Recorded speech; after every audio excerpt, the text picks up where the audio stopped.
امتیاز عالم اپنے کالم میں لکھتے ہیں، علامہ اقبال نے تو نگاہ مرد مومن سے یہی امید باندھی تھی کہ بدل جاتی ہیں تقدیریں۔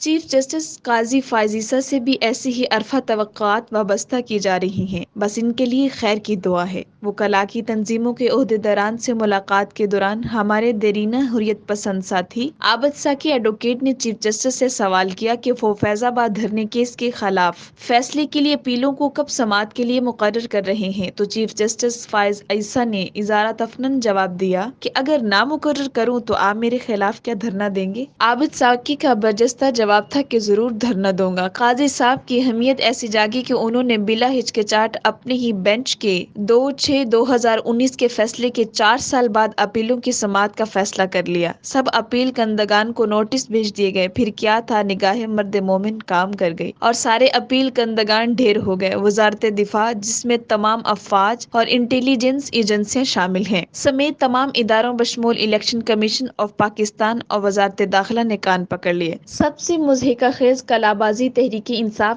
پاکستان نے لی، جو فیض آباد کے دھرنے کے فلوس کی حمایت میں اپیل کنندگان بنی تھی۔ اب حالات بدلنے پر ان تمام اداروں کو کٹہرے میں کھڑا کرنا چاہتی ہے جن کی گوشمالی کی پاداش میں وہ اب خود کٹہرے میں ہیں۔ اپیل کنندگان اپنی اپیلوں کی واپسی کے لیے گھکیا کے رہ گئے ہیں۔ یہی میزان کی گھڑی تھی۔ چیف جسٹس نے یہ منافقانہ استدعا خاطر میں نہ لاتے ہوئے 27 اکتوبر تک ان سے تفصیلی جوابات طلب کر لی ہیں اور 1 نومبر کو ممکنہ طور پر قوم یوم احتساب ٹیلی ویژن پہ دیکھے گی۔ واہ کیا دن ہوگا کوئی اور! چیف جسٹس نے بہت ہی بنیادی اور تیکھے سوال اٹھائے ہیں کہ فیصلے پہ کیوں اور کس کے کہنے پہ انگلیاں اٹھائیں، اور اب کیوں اور کس کے کہنے پہ اپیلیں واپس لی جا رہی ہیں۔ اب سب نے فیصلے کی سچائی تسلیم کر لی ہے تو ہم پاس ہو گئے ہیں۔ اب ان کی باری ہے جنہوں نے فیصلے پہ عمل نہیں کیا۔ یہ بھی پوچھا کہ 4 برس سے اپیلیں کیوں مقرر نہ کی گئی اور وہ کون ہے جو خدا کے علاوہ پاکستان کا نظام ہستی چلا رہا ہے۔ اور کسٹا کا کوآرڈینیٹر یہ بھی کہا کہ فیض آباد دھرنے کیس کے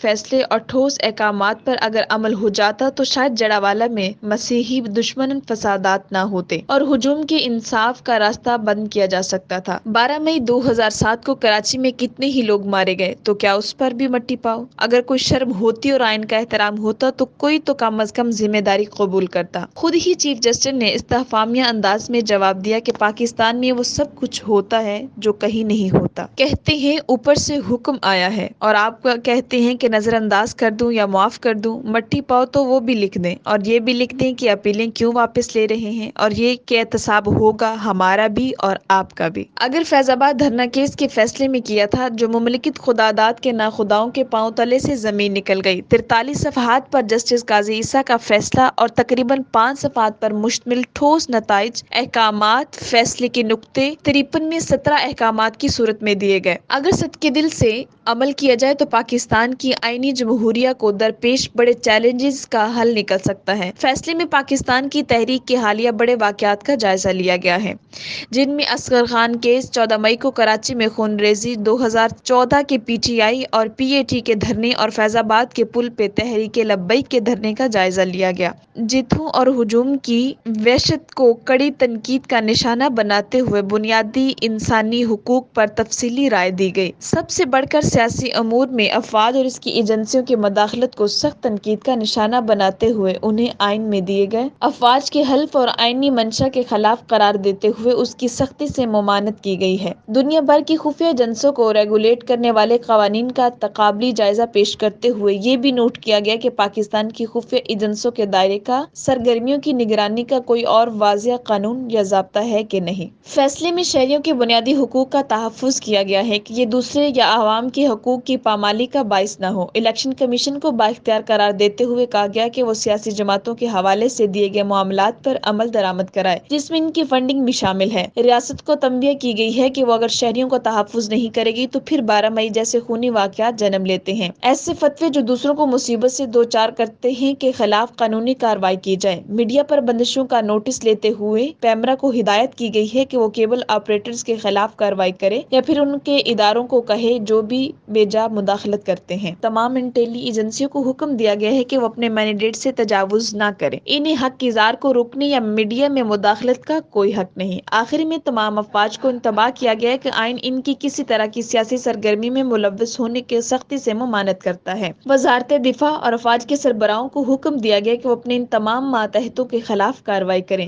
جو کسی سیاسی سرگرمی میں ملوث پائے گئے ہیں، جن میں کسی سیاسی جماعت کی مخالفت بھی شامل ہے۔ حکومتوں سے کہا گیا ہے کہ وہ دہشت گردی اور نفرت انگیزی پھیلانے والوں کا سدباب کرے گی۔ گویا فیض آباد دھرنے کا فیصلہ موجودہ گیریزن اسٹیٹ کو ایک جمہوری اور آئینی طور پر جواب دہ ریاست بنانے اور اداروں کو غیر سیاسی رکھنے کا تقاضا کرتا ہے۔ فیصلے کے 4 برس بعد بھی ریاست اس غیر آئینی چال پر چل رہی ہے اور دن بدن آئینی طرز عمل سے دور ہوتی جا رہی ہے۔